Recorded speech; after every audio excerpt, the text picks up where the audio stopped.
പ്പോ ഞാൻ അങ്ങ് വീണുപോയി. ഇതേ വെറും ഓൾഡ് ഫാഷനാ. കല്യാണത്തിന്റെ അന്ന് നോക്കിയപ്പോ എന്റെ കഴുത്തിൽ മാത്രമേ ഈ പഴഞ്ച മാല. ഈ ഫാഷൻ ഇറങ്ങി തുടങ്ങിയിട്ടേ ഉണ്ടാവൂ. ഓ, മാലയുടെ ഫാഷനെ പറ്റിയൊന്നും സുഖമായിട്ടൊന്നും അറിയില്ല.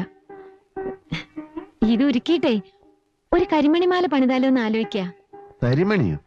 ആ, കറുത്ത മണികള് ഇങ്ങനെ ചെയിനിന്റെ ഇടക്കിടക്ക് പിടിപ്പിച്ചിട്ട്. ഇത്തിരി കൂടി സ്വർണം വേണ്ടി വരും. എന്താണ് ഈ കരിമണി മാല? ഞാൻ കണ്ടിട്ടില്ല. പണിയിപ്പിച്ച് തന്നാ കാണാലോ.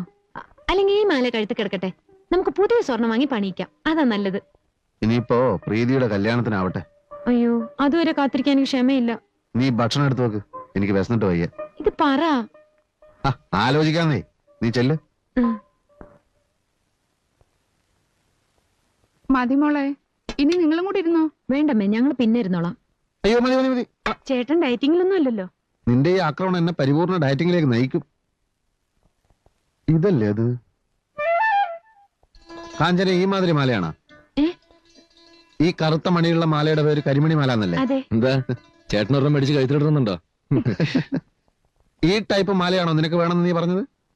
എന്ത് മാല? ഇപ്പൊ നീ എന്നോട് പറഞ്ഞില്ലേ ഉടനെ നിനക്കൊരു കരിമണി മാല പണിയിപ്പിച്ചേരണമെന്ന്?